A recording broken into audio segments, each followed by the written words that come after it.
Welcome to Good Grief, the podcast where resilience meets reality. I'm your host, Dr. Christine Malone. In this podcast, we delve deep into the stories of individuals who've triumphed over tragedy, adversity, and trauma. In every episode, we bring you raw and honest narratives from guests who faced life's most challenging moments head on. Through candid conversations, they share their journeys of resilience, shedding light on the strategies, mindset shifts, and support systems that empowered them to rise above their darkest hours. Join us as we explore the profound depths of human resilience and discover how, even in the face of life's toughest trials, there can be light, growth, and yes, good grief.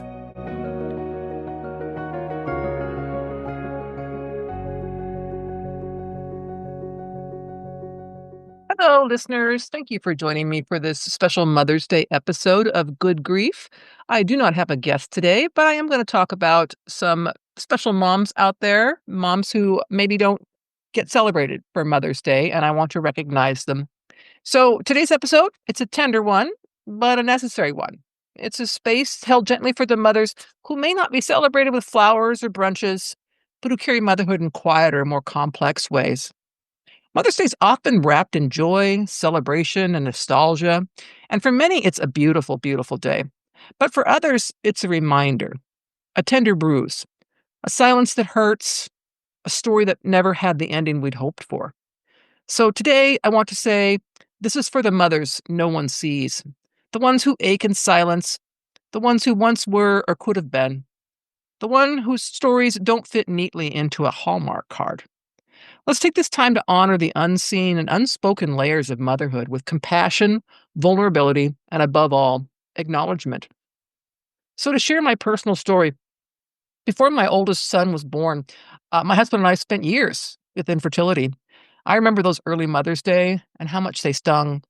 Every commercial, being invited to baby showers, smiling photos of moms and their babies. It felt like it was happening in a different universe, one that I wasn't allowed into. The sadness was deep, but so was the shame, the kind that told me I wasn't woman enough, that my body was failing me, that I was broken in some silent, unforgivable way. I felt isolated, even in rooms of people. I wanted to be happy for others, and sometimes I was, but often I was just tired of pretending. And here's the truth I want to say out loud. Having children doesn't erase the pain of that chapter. It softened, it changed, but the girl who sat in church trying not to cry during the Mother's Day sermon, she's still with me, and I honor her today. There's so many kinds of mothers we forget on Mother's Day. Let me just name a few.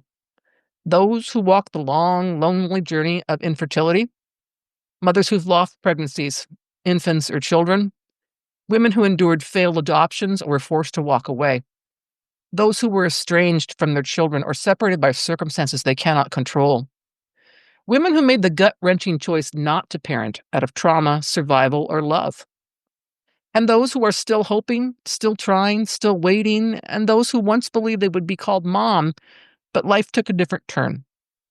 There is grief in never hearing the word mom. There's heartbreak in dreams deferred or permanently out of reach. There's complexity in watching others celebrate a role you once hoped would be yours. If that's you, I see you.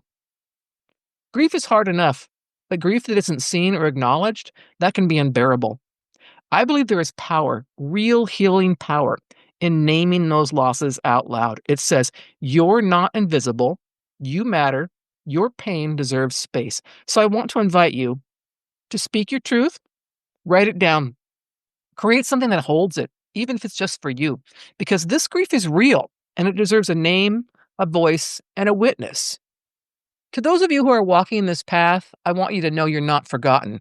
You may not have tiny fingerprints on your kitchen windows, but you've carried motherhood in your bones, in your prayers, and in your longing.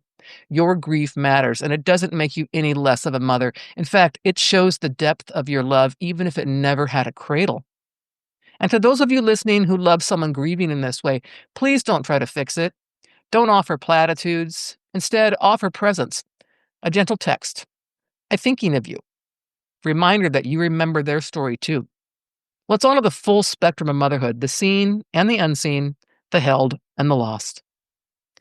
Today, I hold space for all of you, for the mothers who never got to mother, for those whose arms are empty, but whose hearts are full of love that had nowhere to land.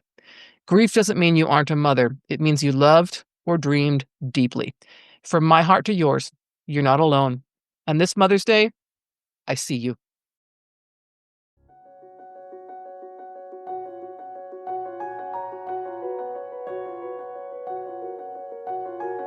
Thank you for joining us for this episode of Good Grief. We hope that stories shared today have inspired and empowered you on your own journey of resilience. If you want to dive deeper into the themes of trauma, tragedy, and survival, be sure to check out my memoir, The Day I Became the Spider Killer, a memoir of trauma, tragedy, and survival. In this book, I shared my own raw and honest experiences, offering insights and strategies for overcoming life's toughest challenges. You can purchase the book on Amazon, Barnes & Noble, or listen to it on Audible. Your support helps us continue to bring these powerful stories to light and spread a message of hope and resilience.